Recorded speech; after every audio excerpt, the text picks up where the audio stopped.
What's going on, people? Good afternoon. Welcome to United View. Welcome to the overview. I'm here with Owen today to go through, the weekend's Premier League stuff. What's been going on, the weekend's Premier League action. However, this is going to be very heavily dominated United-wise. You know how I like to do the overview, talk about as many teams as possible for as long as possible, usually with guests of other clubs as well, but it's international break. I think there's so much going on at our club. We can't just fall back. We can't just ignore what's going on. Reports today from Sky Sports and many others sort of saying that, there are no imminent signs of Solskjaer being sacked, which, again, there's no surprise from my point of view. But we need to get into that, and we need to talk about it and sort of look at what's going on here and where we're at. Owen, How are you feeling? How are you feeling about this? You know what? Like, we spoke about it last night, and I'm with you, Flex. Honestly, did I really think Manchester United were going to sack Ole Gunnar Solskjaer? No, I didn't, because I thought you never know these things. But to be honest, heart of hearts, no. But it's the way that some of these things have come out this morning have just.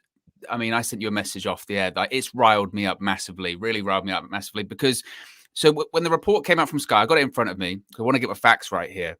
Yeah. So it said first that there is no indication coming from the club of Solskjaer losing his job as things stands. He's expected to be in charge for the game against Watford after the international break. I saw that and I went, well, that's annoying. But I thought that was going to be the case. The follow-up to it, though, where it said that Manchester United have no plans to change their manager, a victory against Tottenham and a draw against Atalanta seems to have calmed things over. Okay, right. I saw that, and I'm lucky I'm sitting down anyway, Flex. So I would have passed out. I would have passed out seeing that because you were in the stadium. You were in the stadium on Saturday. KG was in the stadium on Saturday. Did you think that, things at Old Trafford, did it feel like things had calmed over? Did you see anything like that? Not at all. And that to me is the most baffling thing. And it shows it all. It shows it all. We beat a really bad Spurs side. So bad, they sacked their manager. It was that bad. And then, to follow that up, we barely drew with an Atalanta side away in the Champions League. I get it. Champions League, away from home. They're a decent side. But come on. We're level on points in a group that was dubbed easy, and no other English side in the Champions League right now would struggle. And they would be struggling like we are. We then lose to our rivals, Liverpool, before that, at Old Trafford 5-0. We then lose to our rivals again, easily at Old Trafford, but things have calmed over, right? They've calmed over right now. And also, on top of that, I saw another thing that said the reason they're kind of reluctant to sack Ole is because he can still qualify for the Champions League. And I saw that, I went, well, there you go. That was the one there. That's the evidence. That's evidence. Because Manchester United fans, if you're watching this, and probably it's a large proportion of United fans watching this, that's the smoking gun. That is the evidence. That is the answer we've been looking for. They've showed their hand. That is their priority. This board, this club at this point, they have no ambition to win a Premier League, no ambition to win a Champions League or anything for that matter. It's about the top four. It's about making money, taking money out of the club, and that's it. Don't let the talk by Ole Gunnar Solskjaer or Ed Woodward or any of the Glazers when they do their fan views or when they go to those meetings or wherever they are. It's not about success. It's about money. It's about dividends, profits, top four. They're the priorities. If the board had any ambition to win anything, Ole would be gone by now. Any other top elite club, he would be gone because they want to win things. Chelsea last year, they got rid of Frank Lampard. They were probably doing better than we are right now because they wanted to win things. Tottenham, they level on points with us now. They got rid of their manager because they wanted to win things. They want to do better. This board doesn't want to win things. And, we get people going like us going, we're doing awful. We're not doing good enough. And their response to that is, well, can we qualify for the Champions League, though? That's it. And I didn't expect them to sack Ole. I didn't. But this head in the sand mentality and no ambition, it's frankly disgraceful. And we talk about the United way, right? Solskjaer talks about United DNA. This is Man United. The United way, or they play Man United DNA. And yet they're content to be embarrassed twice by their rivals and just finish in the top four. That's not Man United DNA. That's not the Man United I know, certainly. Passion and desire. Oh, let's talk passion and desire. Find it in the boardroom first, because then you might find it on the pitch afterwards. It's just ridiculous.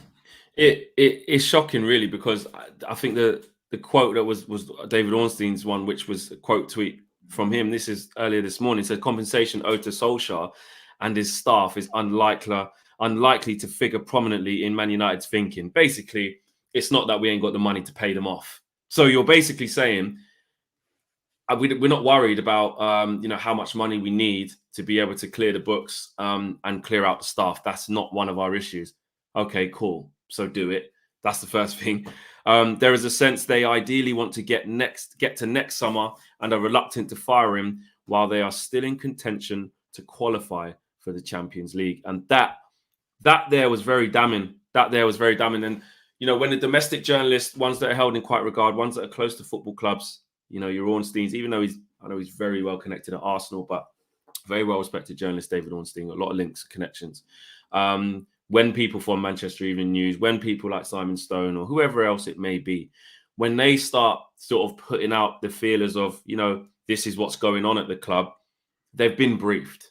They've spoken to somebody, They're not like the foreign journalists who are maybe on the other side of things from either the selling club or the player from a foreign country who wants to come, or they know the agents. Our domestic journalists get their stuff from the club. And it's like, hold on a minute. We've all kind of known that it's like the Glazers. It's like, okay, top 4 is the priority. As soon as it becomes mathematically impossible not to get top 4, then okay, they'll pull the plug. But to then see the confirmation from top tier journalists that it's like, yeah, they don't really want to sack him now because they are still in the Champions League. What the hell does the Champions League? What does Champions League qualification even mean for this squad under this manager? Take out finance, because we know what it brings financially in terms of numbers. But what does getting out of the group and being in contention for next year's Champions League even mean right now with this squad, with this manager? Because we're not going to win it. We're not going to win it. But that's what they care about. That's what you said. You can't take money out of it. You can't. That's all they care about. Yeah, because that's what they care about. And the naivety and the obnoxiousness to even think that actually, we will get top 4. No, wake up. If we carry on like this, I know we're saying it's going to be a scrap for top 4. I think top 4 is unlikely, not just a scrap for top 4. People can say West Ham will probably fall off at a different start of the season. Listen, you can only play with the hands you've been dealt. And the hands we've been dealt is, after 11 games, we are 6th. Yeah, with 17 points. 17 points behind Arsenal in 5th. 3 points ahead of us. Right? They were bottom, at one point. It speaks volumes, Flex. It does. And look, if results actually kind of went our way this weekend, we could have been like 10th. Exactly, but we couldn't results. Exactly. Other teams dropped points. And what was it then? Things are calmed over. At the moment. It's fine. We're 5 points off 4th, and we have to travel to Watford away. I don't care what anybody wants to say. You want to laugh at Watford, say that should be an easy win. We are not that team. We are not. We are in no position to go anywhere in the league, including Norwich. And you may say, Flex, come on, we're still Man United. If that's how you feel, fine. But I'm just going to be honest. We are in no position to say that any game is an easy 3 points. But we go to Watford. You saw that, yes, they might have rode their luck a little bit against Arsenal yesterday, but they fought. They fought to the end and, probably unlucky not to get that goal chalked off. Tough game. What I'm saying is, Ranieri, tough manager. We couldn't do that. Exactly. Beat Everton away. We couldn't do that. He'll go 4-5-1 like they did yesterday. Be very resolute. And guess what? It'll be up to us to break their lines at Vicarage Road to win the game. And Ollie said we'll be a wounded animal and we'll be ready. We'll be ready for that. Then after that, Villarreal away, nowhere to hide. Then after that, Chelsea away, nowhere to hide. Then after that, I think it's Arsenal on my birthday at home. There is nowhere to hide. So we're 4 points off 4th now. Where could we be in another 3 games? So there are no easy games, like Claire Rodriguez says here.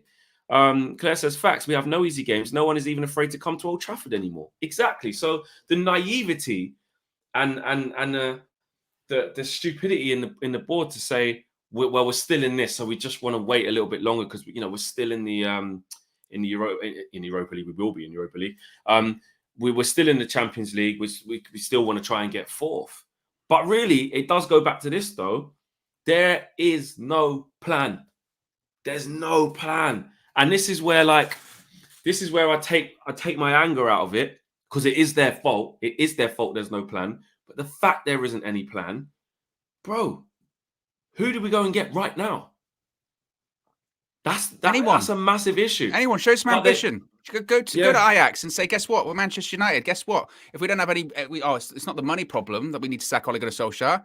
You know, we spent 75 million on Jadon Sancho. Like the whole, it'd be difficult to get Ten Hag out of his contract. Not if you throw enough money at the problem. They've been doing that for years at this point.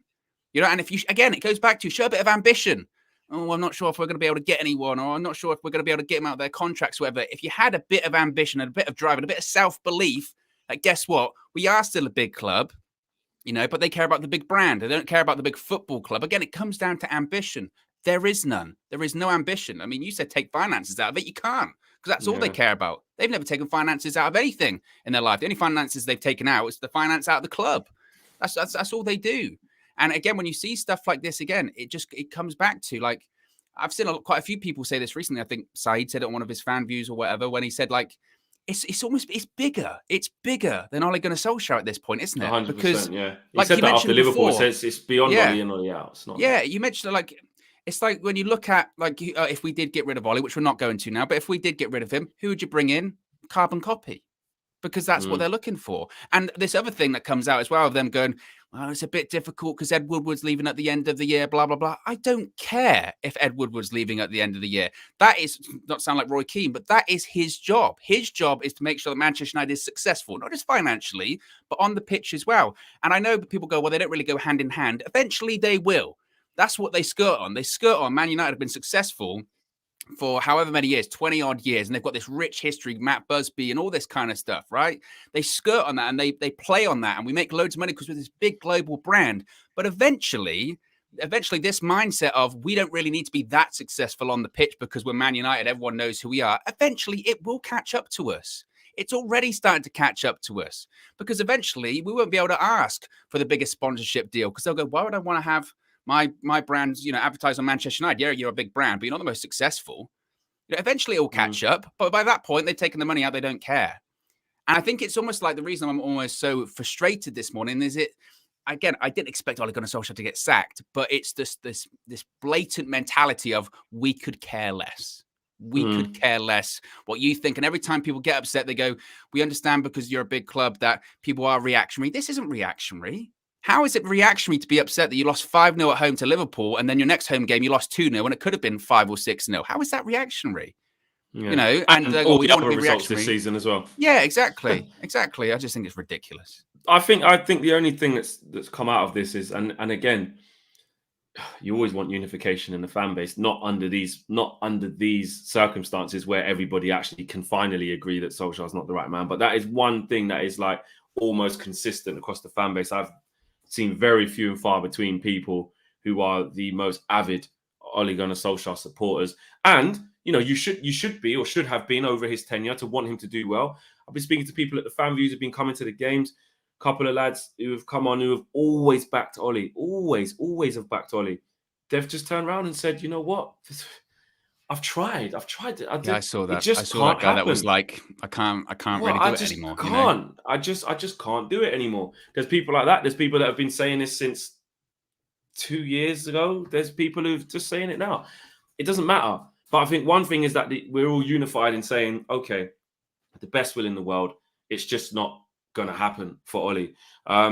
And we are just going to just go in this cycle. Do you know what I think will probably happen? And I've said this a few times, and I think we're starting to see it.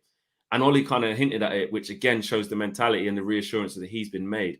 What will happen is, I dare say we might beat Watford. We might. And that's a might. It's a big might. But say we do. Let's just say we do. You know, we calmed it down, you know, calmed over. Then you go to Villarreal, tough it. It could be a carbon copy of the week we just had. That's actually what could happen. I've just actually clocked it, just deeped it. This could be a carbon copy of the last 3 games. The next 3 games could be. We could potentially beat Watford, which won't be, you know, anything that will. It could be lucky. It could be against a run of play. It could be whatever. We might beat Watford. Then you go to Villarreal. you nick a draw, maybe. Unai Emery side, tough out there in Spain. Maybe we nick a draw. You play Chelsea, get moved to, 2-0 loss or whatever, because there's nowhere to hide. Then it's exactly the same record as the last 3 games. And like you said, when Oli came out and said, this is I said it on Sky Sports this morning, this is 2 steps backwards. No, it's not. No, it's not. Because he's implying like we took 2 steps forward in the first place. And that means he's saying after the Liverpool game, we took a few steps forward in beating Spurs. Everybody knows that was, and not just because they won in terms of getting Conte, so we took a step back. I mean, by actually winning the game in the way that we won it, by putting 5 at the back against an awful, awful Spurs side. Let's face it, Norwich could have turned up at their ground at the Tottenham Hotspur Stadium that day and beat them, or give them a game. Do you know what I mean? In a back 5 and whatever. We got brilliant players, and Ronaldo and Cavani done the business. I'm not taking that away from them. They did it. But that wasn't a step forward. It was, and everyone even said it in the fan views after that game. Everybody didn't know how to feel. We all celebrated the goals as they go in. When you're in the stadium, that's our job as fans. We are fully behind it. When you come out and you start dissecting it and having conversations about what you really saw and what it really means, almost every fan view that night outside the Tottenham Hotspur Stadium said, listen, don't get carried away with that. Yeah, let's see what happens against Atalanta with a back 5. And look what happens against Atalanta in a back 5. Awful. And changed it after 25 minutes. Even though Varane got injured, I get that. But he changed it straight away, which means he got no faith in it. And Oli even said, when talking about Sancho, he was like, yeah, he's been a victim of the kind of system that we're playing, but that's not what we want from, that's not what we want to be playing. That's not really what we... So Oli's even admitting that he's firefighting. He's got no clue. He's got no intention of turning into a Conte type team with 3 forwards, 2 midfielders and 5 defenders. That's not what we're trying to build. Michael Owen said that. That's not what we're trying to do. So every time it goes wrong, instead of just taking out a player and sticking to what we were trying to do, which we don't know what it is, he changes the whole flipping thing. Do you know what I mean? And then says that we're going 2 steps back. No, we're just taking more steps in the wrong direction, which is backwards. Patchwork. That's Patchwork that's FC. Exactly. Before you carry on, though, Nikhil says Oli is not making a brave decision. No squad rotation. 100%. He's not doing that. And Pratsaurus Ret says the Glazers can't see success equals profits. Exactly. If we were winning things like what Man City were doing and winning things like what Liverpool were doing and Chelsea, how much more money would you make then if you had the right people making the right decisions? Over to you, bro. But they don't, and that's the thing. Like, and that's why I say it's almost bigger than Oli today, because it's kind of like people were saying, "Oh, Oli survived. Oli did this. Oli did that." Even he probably knows. I'm not going to get sacked. Oh, no, I'm not going to sack. What are they going to do? Get rid of me? No, they're not, because they don't want to.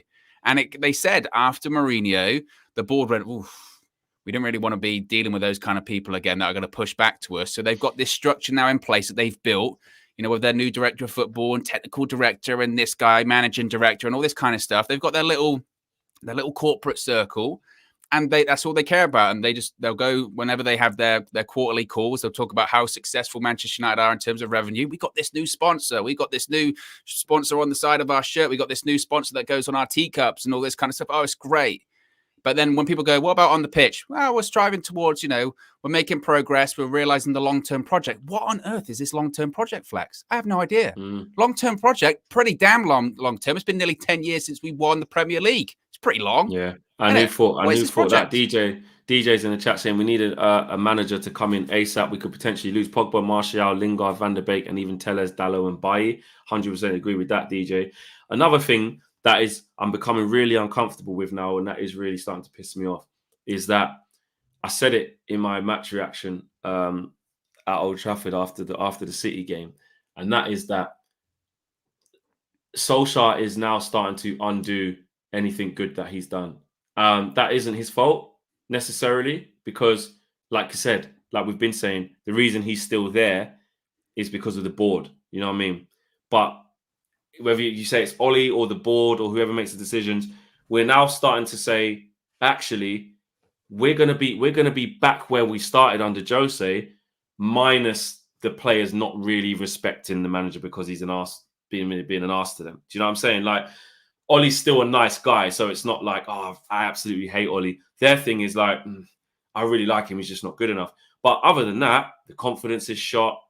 Players are regressing. Do you know what I mean? We're buying players and not using them. We're at the wrong end of the table. We're too many points off the top. Again. Leaks coming out. That's 6 things. That's 6 things that are reminiscent of when Jose was here.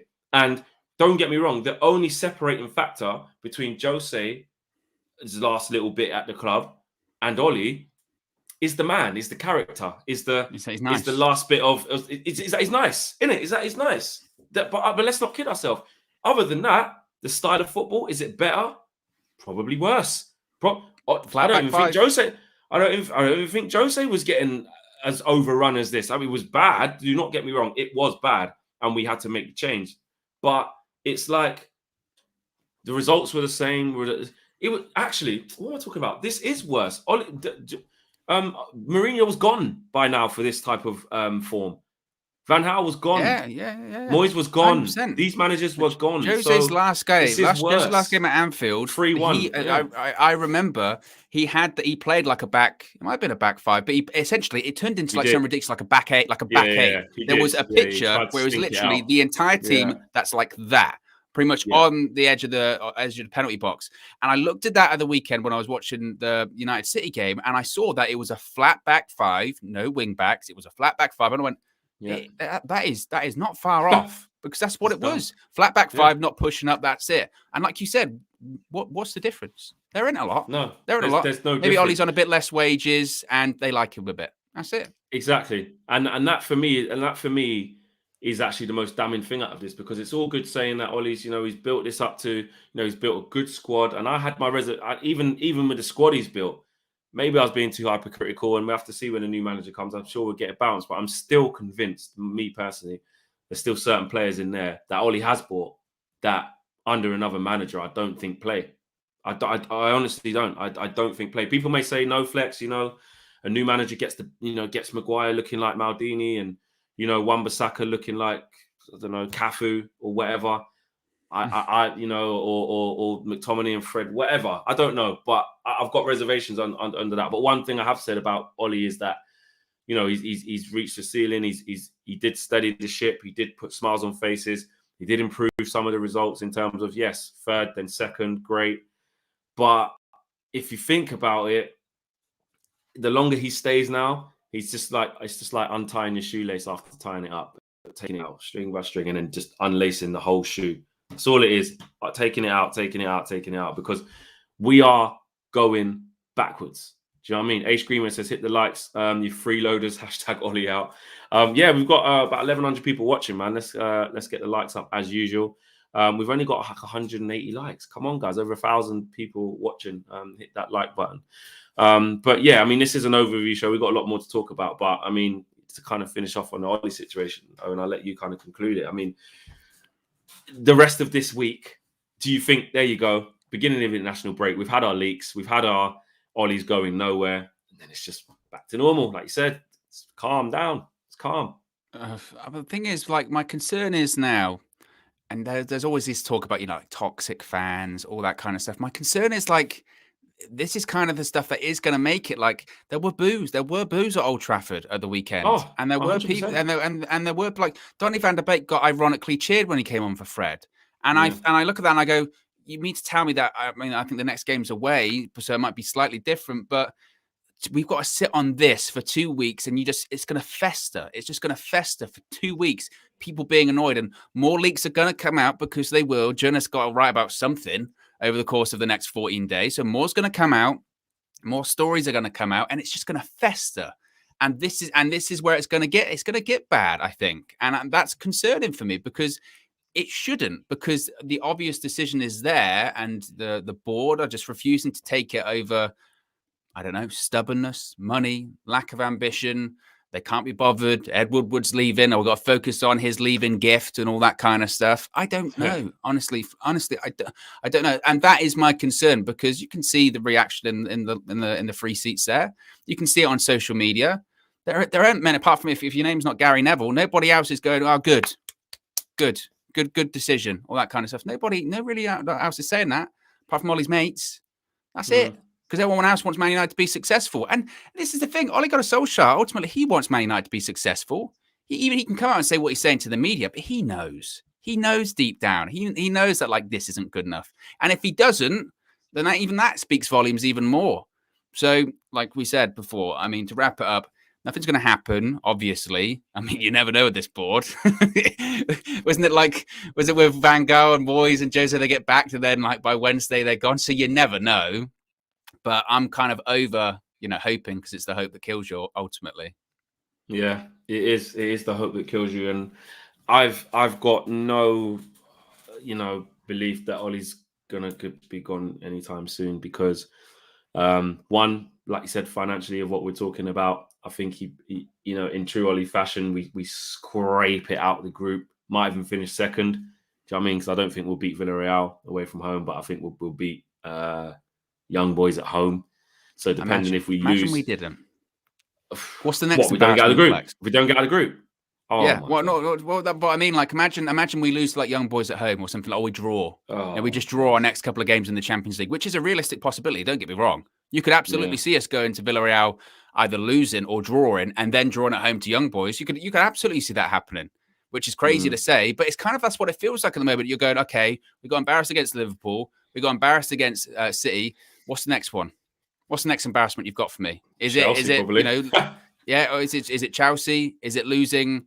Is it losing like 3-0, just getting pumped by Watford? Is it going to Villarreal and having Unai Emery beat us like 4-0 or something like that? Is it going out of the Champions League or being in the Europa League with Cristiano Ronaldo?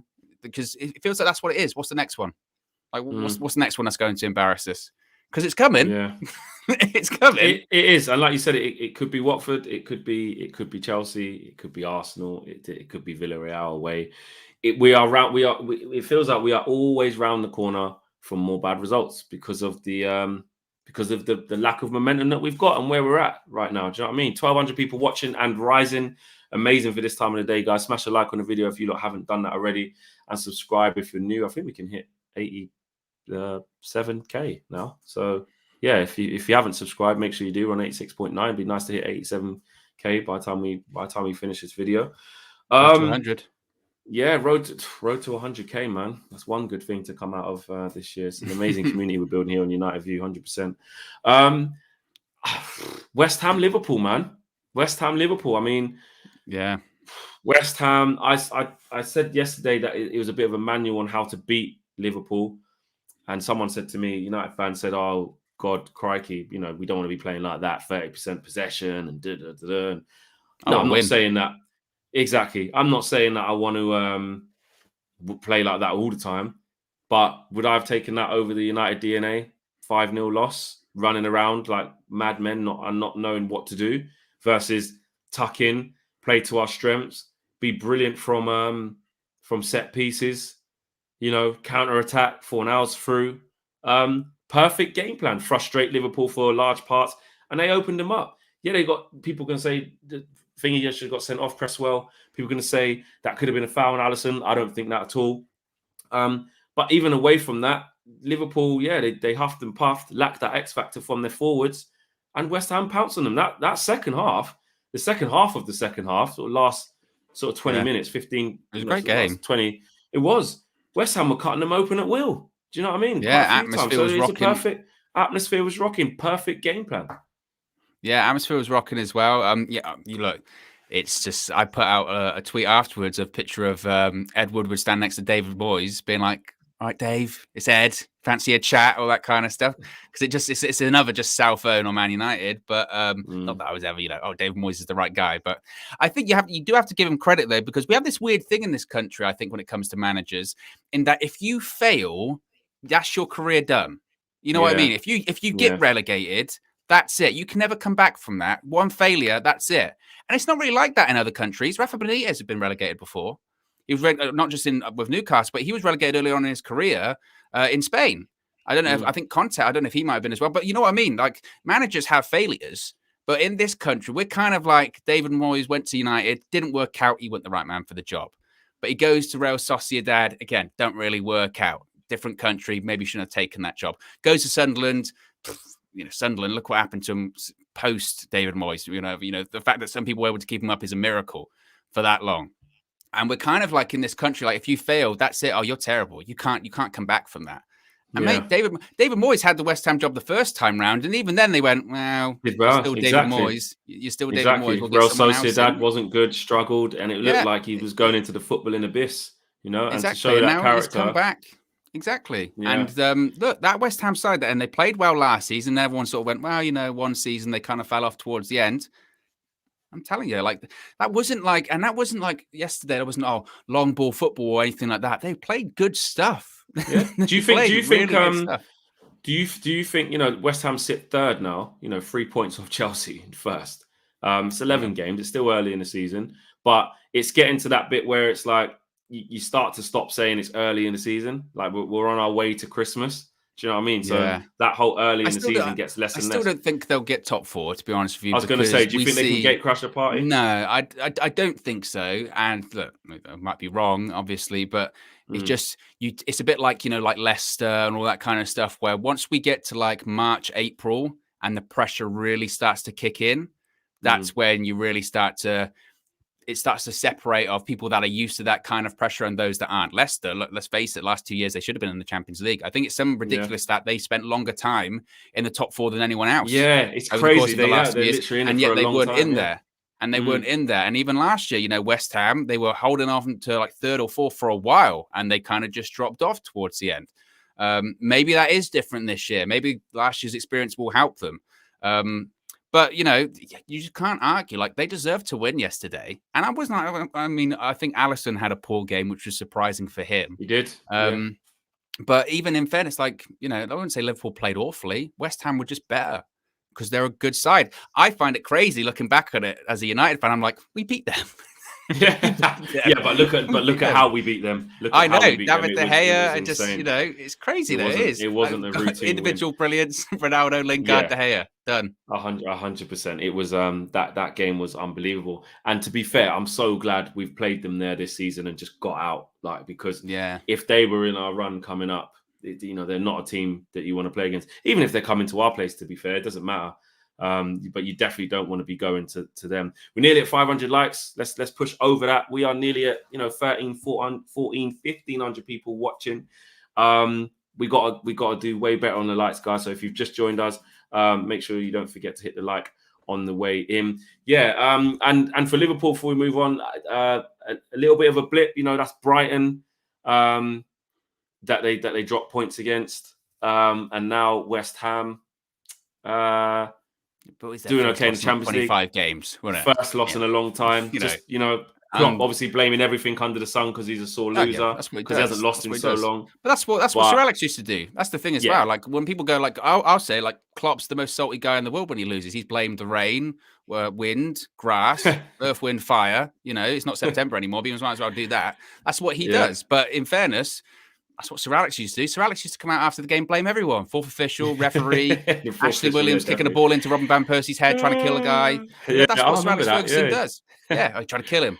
That's what he does. But, you know, I don't necessarily have a problem with that. I like it when it's on the other end of us, you know, and we're doing it. And he's like, it's not bad when we do it, but when you see a rival fan do it, it's a rival manager do it. It's not the one. Chelsea with another blip. I mean, you spoke about results kind of going our way this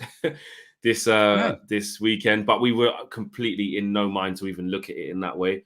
It could have been worse if all those teams won and got even further away from us, but it's not like we're thinking, thank God for that. We had an out of character loss against City. It happened, but we've been right at it this season. So luckily no one else won. We know where we're at, where we're at. So but Chelsea absolutely dominated Burnley, had so many chances to win the game, battered them. And that's what happens, though, in the Premier League. You don't take your chances, especially against a team like Burnley, and they hit them. They hit them where it hurts and got a draw out of it. Yeah, they did. They don't have the best record, actually, against Burnley at home, Chelsea. It's a bit of a banana skin for them. Yeah. But yeah, I think Pope made some good saves. He's a good goalkeeper. I like Nick Pope quite a lot. Yeah. I think he was in the last Euros, he pulled out, didn't he, because of injury. I think he was quite unfortunate because he's a good goalkeeper. So they rode their luck. This is the thing. When people will say at the start of the season or now or whenever Burnley are like in trouble and they'll go, do you think Burnley are going to go down? I'm always like, no. I don't think they will, because they'll pick up points like that and then they'll get a win at home. Their issue this season is goals, because you look at like their strikers, was it Wood and Barnes? I know they've been doing it for years, but They need more. But we say it every year, and it is such a cliche. But to be honest with you, like again, I always fancy Burnley to stay up. They'll get points like that. I get worried when they come to Old Trafford for the same reason. I'm like, oh. Yeah, and you get worried when you go Turf Moor, mate. It's tough. Exactly. You might end up having a decent record against them when you look back historically. Maybe the last 10 games, you wouldn't have lost too many. But I tell you what, you wouldn't have had too many easy games in them wins. Oh yeah, if 100%, 100%. any. I think they were missing Lukaku as well, Chelsea as well. If they had Lukaku playing, they have been. Exactly. Surely they would have found the net a couple of times with the chances that they had. Kurt says that Flex, I must say, the GFX guy is doing a belting job. Everything looking clean on the channel. Big up to Josh, working in the background, making things look as good as they can be for this stage of our development. And big up Owen as well, man. Does a lot now. Big up to Owen as well, man. Mr. Reliable, making a lot of things happen behind the scenes. Social media, if you haven't followed us on social media, at United View TV, across Twitter, Instagram, and TikTok as well. We're on TikTok, so make sure you guys check that out. But we're building slowly, and in a year's time, things will look completely different for this as we keep just getting better and better month by month, man. So yeah, big up to you, Kurt. But yeah, again, a little blip for Chelsea there as well. Yeah. But again, those teams got such good ways of playing, and you can tell the way that they drew the game. Liverpool, the way that they lose, okay, it wasn't a great performance, but it's their first loss in God knows how long.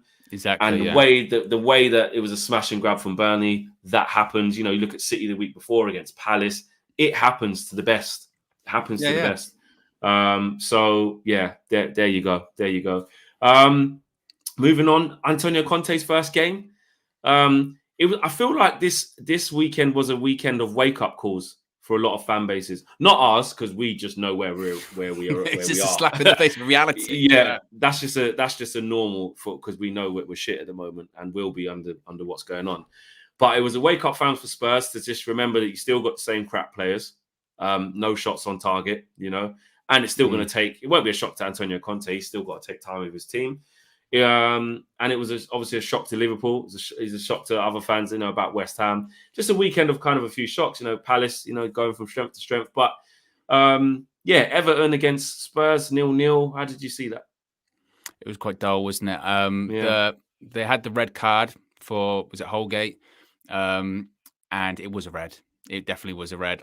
What I was surprised by, and this happened in a couple of the games actually, happened in this one. I'm trying to think what other game it happened, where basically I'm all for, like, the VAR absolutely worked this weekend, because there was a couple of times where the referee went no, and then they take it back and they go, actually, the concerning thing for me is that if VAR wasn't there were so many decisions this weekend that were missed, like crucial ones, like penalties, red cards, stuff like that. Like as soon as I saw that, and I'm not just saying, I'm a genius, but as soon as you saw that, went, that's high, like that, that's high, because he goes right through him, and then his foot just clatters into the guy's knee, and it's like, man, and then he takes it back and goes red card. It was a red, but I kind of looked at it a couple of times in a few of these games this weekend. I'm like, maybe there is a big. What did you make of the Cresswell one? What did you make about the Cresswell one? I thought he was really lucky. Really lucky. And when I look at ones like that, though, it's like, obviously there's no intent, but it's almost like what happens in the end product. And if the end product is Jordan Henderson getting a really bad injury or rolling around for ages in real big pain, I think he probably gets a red card. But because you can see he gets the ball, but it's almost like his foot ricochets off the ball by the way he catches the ball. It's high as well, which you got to kind of, it's like you got to get the ball, but you got to get the ball at the bottom of the ball. Do you get that in a weird way? And to avoid red cards change games, and you don't necessarily want to see it, but you can't. Like I saw that one against Everton, I was just like, you can't. Put it this way: if you're a Tottenham fan, if you're a Tottenham fan, you see it, you're like, come on. Like, he has to go. It's like the Pogba one. I did the match view with the Pogba one against Liverpool. And initially, when I first saw it, I went, oh, good tackle. I did. And then I saw it, and I went, oh, yeah. And if you're a Liverpool fan, you'd be like, he's got to go. 100%. Belly Visual says, Mr. Reliable, throwing those digs at KG. That is Owen. That definitely is. Always throwing digs at KG. Always. And Carl Rayner says, Liverpool should have been 8. City should have been 6. Leicester should have been 6. Villa lost Tottenham and Leeds. Easy Wolves. Wolves should have lost. for West Ham should have won, because there's not any commas. I'm struggling here to break it up. But basically, guys, United are in trouble, says Carl. Exactly, Carl. I got there in the end. Apologies, I couldn't put a couple commas. We probably ran out of characters. But yeah, basically all those results there. And like you said, Leeds and Wolves. Wolves we should have lost. Leeds was easy because of how they play. Don't forget the Southampton draw as well. We were shocking in that. Should have lost. I think it was Armstrong who was through near the end, and they had to save us. Nikhil says, any chance of Zidane to United? Nikhil, no, not in my opinion. Zero, I think. I don't think it's even on the cards. I don't think it's even being discussed. Most importantly, I think Zidane's looking at saying, don't even want to go to them as well. But back to the game we were talking about. I just think it's going to take Antonio Conte a while to get some stuff out. He's got to get to January, maybe get some couple players in, and work out, even out of the crop he does have, who he wants to actually take him forward, because honestly, they're just not good. I said this. I think I was saying it to Rory, big up Rory, and he's as a Chelsea fan, he's really gutted that Antonio Conte's gone to Spurs, and he's worried. I said, listen, mate, he's not going to turn water into wine. Conte can do some good things. Surprised. I'm still surprised by it, to be honest. I'd be fascinated to know what's changed between now and the summer. I know in the summer he was a bit like, I was worried Harry Kane was going to leave. He's going to stay now. Or he wanted to get certain staff members in that Spurs weren't letting, we were going to have, and all that kind of stuff. But if Conte, look, unbelievable manager, I would have loved to have had him at United, but the guy can't work miracles. And look, I said this to a friend of mine the other day. Look at the managers Spurs have had over the course of the last couple of years. Pochettino, Mourinho, Conte. That's unbelievable. That's unbelievable. And they've not won anything. Like, maybe Conte will be the guy, but oh my God, that's crazy. Yeah, exactly. And let's not kid ourselves. Under Pochettino, that's the best Spurs squad in many years. Should have won stuff. Many years had to win that. Even after the Champions League final, they still had that squad, moved into the new stadium, and look what happened. It just went downhill from then. So they've gone from having a very good squad with a very good manager to then the squad just regressing to bang average players across the park, apart from Kane and Son, really. And Lloris, you could add, even he's a bit suspect, but he's still a top level keeper. But he makes a lot of mistakes, but he's still name brand, up there. Other than that, what are Spurs, and Antonio Conte can only take them so far. Red Baron says we can't afford a reform. We need revolution at this club. I 100% agree with that, Red Baron. And just quickly on Everton, another game where they haven't won. Do you feel that the pressure's starting to mount on it? That's no wins in the last 5, and that's 3 losses and 2 draws in their last 5 games. Maybe. I think the problem is with Rafa, wasn't it, is that any moment that he started to dip, the Everton fans going to be on him quick, because they're not going to forget that he's a Liverpool manager. They're just not. So the moment things don't go well, he was going to be in trouble. I sympathise with him a bit, because obviously they had Ancelotti there last season. They played good stuff, but they still finished up, was it 9th in the end? Which is quite crazy when you think about it. But also as well, they spent a lot of money last season, and they suffered for it massively this year because they just couldn't spend that amount of money again because of FFP. So that's why they're bringing in like Demarai Gray for like 1.5 million, or they're bringing in Andros Townsend for free. And they've been actually decent signings. But I think, a couple of years ago, there was kind of this feeling with Everton, like they're spending big money, they're getting an Ancelotti, they're going in this upward trajectory. And now, fast forward like 18 months or 2 years later, it's kind of like we got Rafa in, but we can't really spend the money. They're building a stadium. They're moving into a new stadium in, was it a couple of years, something like that? So I don't know. I think that, to be honest, I think they should probably stick with Rafa, because go back to like with United, who would they bring in? I think, he's happy there because he lives there and he's in the city. I think they would struggle to find better than him, but he's a bit like the Spurs thing. I think he's just trying to do the best with what he's got. Calvert-Lewin's out. They've got a lot of injuries too. So I think he will turn it around, to be honest. Everton, he's a good manager. I think Rafa Benitez is a good coach. Yeah, big up everyone coming through. Jarvis says, Flex really speaking facts on Sky TV. I don't know if people are seeing it at different times. A lot of people are saying it. I don't know. What? Flex on Sky Sports, says Adam. I think maybe it's on the TV now. You're in the rotation, brother. You're in the rotation. Yeah, I'm in the rotation. So I think people will see what I had to say this morning. Listen, you guys know me, man. It's not about sensationalism or trying to steal the limelight. It's just being honest. It's just being honest, man, because, we just have to say things in the right way. But it's got to be honest. I agree. I think Rafa Benitez, you still want to stick with him. He's got to find a way out of it. Still haven't got Calvert-Lewin back yet as well. that would be a big plus for them to try and start picking up some points. I have to talk about this. Aston Villa, Dean Smith, gone, sacked. Did that surprise you? Not really, because Aston Villa actually have a little bit of ambition. To be honest with you, it didn't. I said this at the time, and it sounds like a bit of a statement. It's a bit of an oxymoron, but when Jack Grealish left for 100 million in the summer, I said, "Oh, I don't think Jack Grealish is a 100 million pound player. I don't. I think that's too much money for Jack Grealish."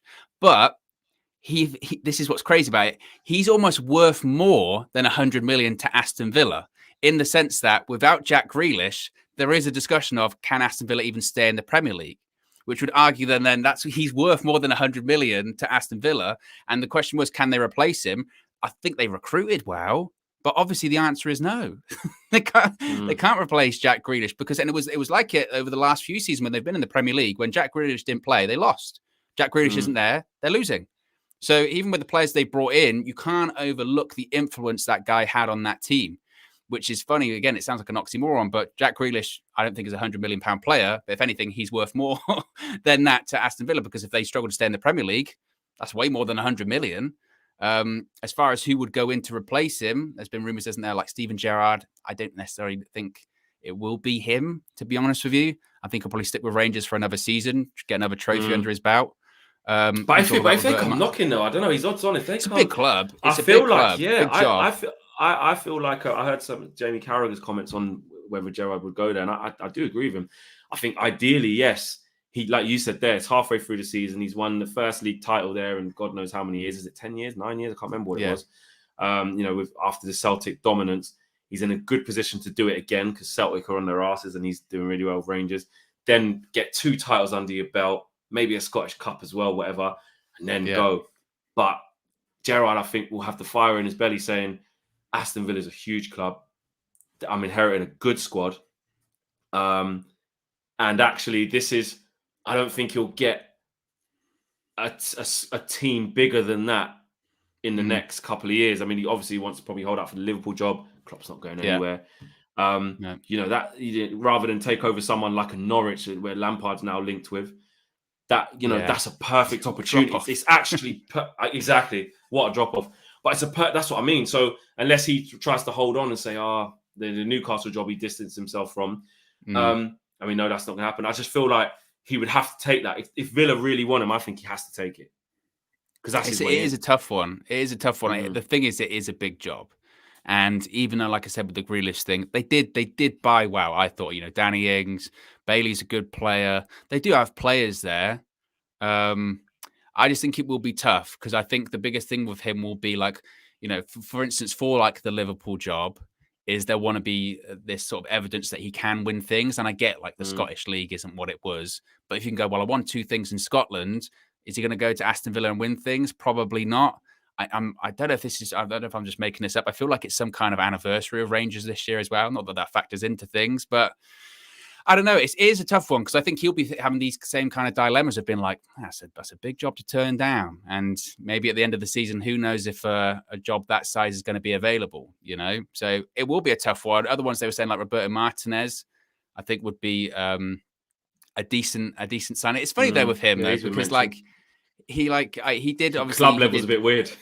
yeah, he did it. I mean, first season at Everton or first couple of seasons he did okay, but I don't know.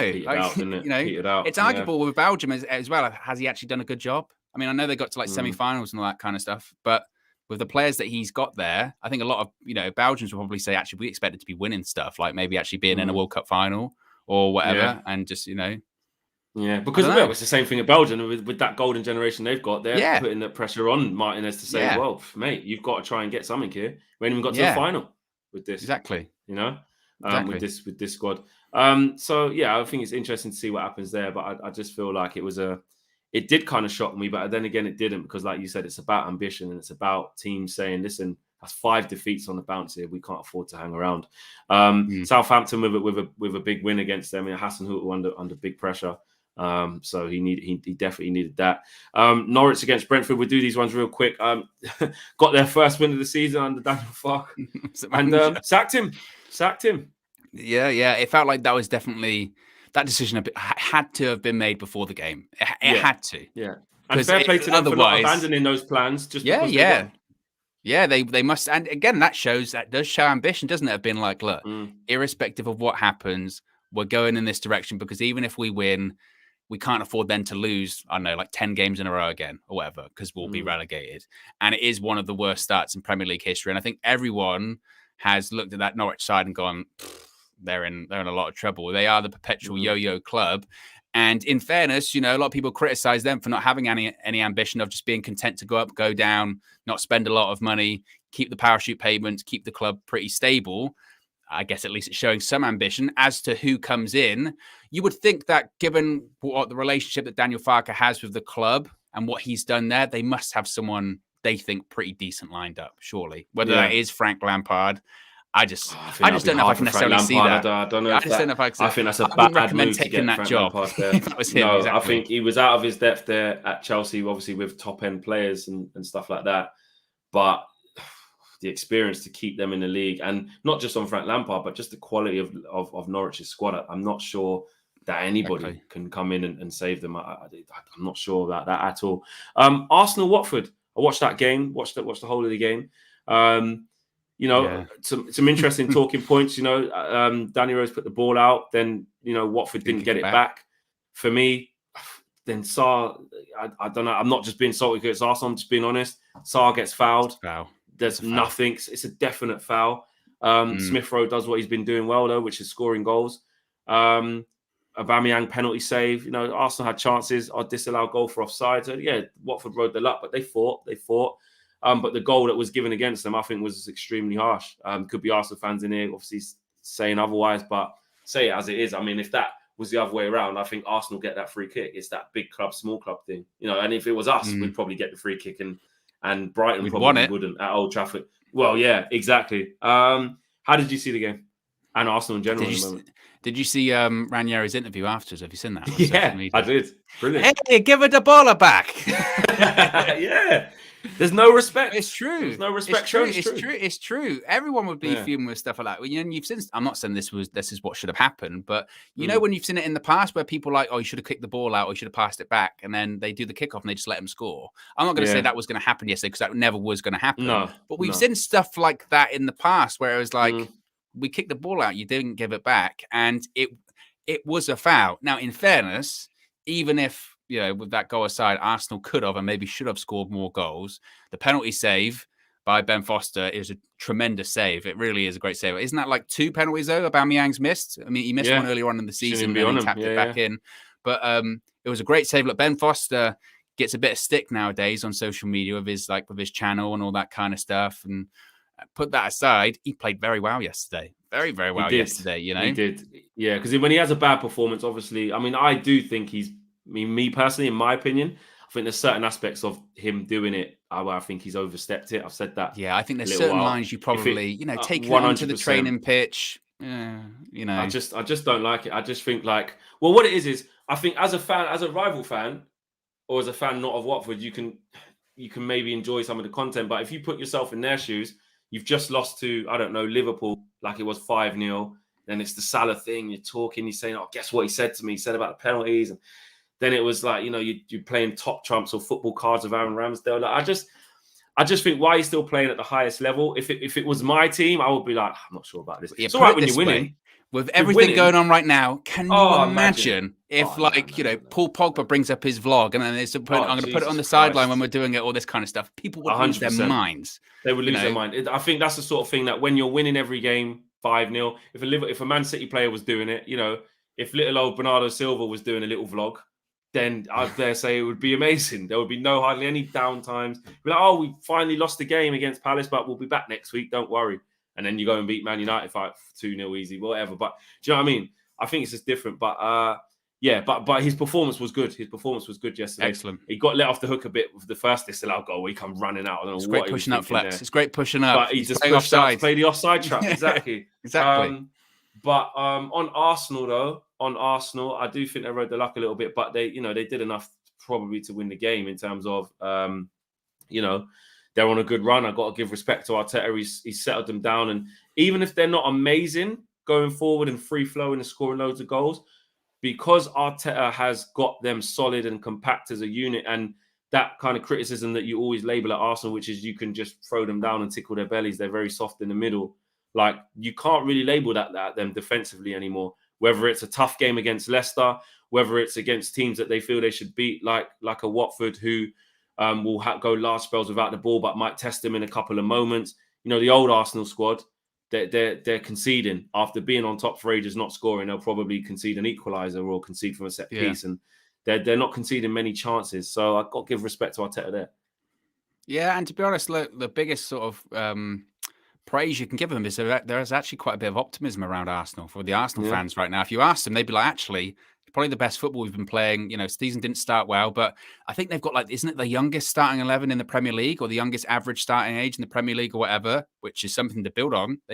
Everyone's been saying the last couple of years about Arsenal, just get rid of those old guys and start playing the younger guys, because they've got great young players, Saka, Smith Rowe. Do you think it's crazy, by the way, that Aston Villa wanted to buy Smith Rowe in the summer? Taking an absolute piss. As if. But there is optimism around Arsenal. And guess what, Man United fans? They're above us. Oh my God. And that's where we're at. Exactly. That's where we're at with it. Yeah, that is the facts. That is the facts. And whenever I honestly thought after the Liverpool game, around that time, that game got confirmed against Arsenal being moved, and I was like, I don't think Ollie will be there by then anyway. Like, I'm sure of it. And then now he obviously definitely will be. God knows what's going to happen in that game, but we've got a lot harder games to come. From there. Nearly at 87k people. United Fan TV says nearly at 87k. Subscribe if you haven't done already. Big up to you guys if you haven't done that. Let's see if we can hit 87k very, very shortly. I'm sure we will. I feel like I've missed a couple of games off really, really quickly. Crystal Palace Wolves, Patrick Vieira putting down some serious work at Crystal Palace. He's starting to build them nicely, and it's so good to see them getting the results that they deserve. They sit in 10th now, and that's back-to-back wins for them. And also, isn't it something like they had like the hardest start of anyone in the Premier League? Something like their first 10 games or whatever, they had like 6 was against the top 6 last season or something ridiculous. Or I don't think we played them yet. But I'll hold my hands up. Like, before the season started and they said Patrick Vieira's coming in, I'm like, he ain't lasting. He ain't lasting. It'll be on by Christmas kind of thing. Is that what honestly, I fully wrote him off, because everywhere else that he'd kind of been, like in France of Nice, hadn't really turned up, trees. I watched him he was part of the Euros coverage over the summer. And even that, I sort of heard his analysis and I thought, good player, but I'm not really sure what he's on about, all that kind of stuff. But look, like Crystal Palace, they've had a massive overhaul. They got rid of a lot of older players, brought in young players, and he's even getting Christian Benteke to score goals as well. Yeah, unbelievable. Unbelievable. Exactly, 100%. Exactly. So no, big up to him. And Wolves again. Every time they look like they're clicking into gear. Good win against Everton last time out. A couple of good wins on the road. Their form, I look at the last sort of 5 games, to be fair, they've got 3 wins, 1 draw, 1 loss. So a little bit more wins than anything else, which is positive. And they've got their act together, because they were down there after not getting their first win for a while. Yeah. They've got some really good players, but I did tip them to not get the result against Palace. I just think, coming off of the back of winning against Man City 2-0, confidence high, they're starting to get the results that their performances deserve. And Wolves just still new players trying to click in as well. They're just not quite there yet under Bruno Lage. So I think they'll get there. The biggest compliment you can give Wolves is that you can watch them and see they've got style of play. You do know what they're trying to do with their formation. Then could be argued they maybe even play it out the back better than we do. Yeah, Flex. Exactly. It says a lot. Exactly, they do. Nice message here from Mohammed, Arsenal fan here. Always followed you, Flex. Love your work, especially on the Don Robbie channel. Make sure you guys subscribe to Don Robbie channel as well. Do some stuff over there as well, which is always fun. Hope you lot stay strong and continue supporting your team, even if the manager is utter garbage. You know what? That is Mohammed speaking from real experience there. Real experience. So I'll take that. You know what I mean? Yeah. Big up, Mohammed. We are, and it almost feels a bit sad that, that was a bit of pity, that wasn't it? That was like, listen, I've been there, mate. You just keep supporting the team. Keep supporting the team. Yeah, exactly. It's going to take a hell of a long time, but it'll get better. And Brighton, Newcastle managed to salvage a draw after being a goal down to Brighton. Eddie Howe in the stands watching that one. He's all but being confirmed as the Newcastle manager. I don't think that's going to work. Me personally, I'm here to be proved wrong. I think that's a massive task. He did well at Bournemouth on the shoestring budget. I get it. and lost his way a little bit and has been out the game since then. I think to take on that job, the Unai Emery, from looking at Unai Emery, and I was like, that would be perfect for them. Absolutely perfect. Yeah. Well-respected manager, won stuff, experience, demand respect of a lot of players because he's been at a lot higher level than them. Then it goes to Eddie Howe, relegation battle as well. I mean, they're almost at the foot of the second from bottom. Newcastle are. Where are they? Yeah, they are second from bottom with 5 points. Yes, they're 5 points off being safe. Watford are the closest on 10. But I do worry. I really, really worry if Eddie Howe takes over. He got Callum Wilson there and Fraser there as well. But I don't know. I'm not sure about that.